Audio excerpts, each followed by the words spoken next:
Hi, I'm Teijj Raiina. I stay in Mumbai. Currently, I'm in Cayman Islands for a project. Back in Mumbai, after the COVID, when things got normal, but it was still a tough time for me because my documents was not getting approved from foreign embassies. It was more than 2 years. I was struggling.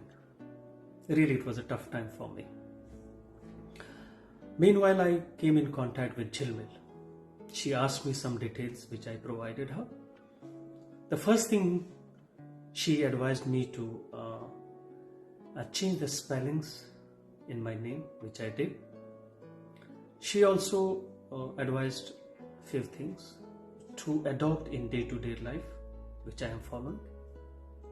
And it was hardly a month my documents started getting approved from foreign embassies, and I went to my first project after COVID in American Samoa, and it was a successful project.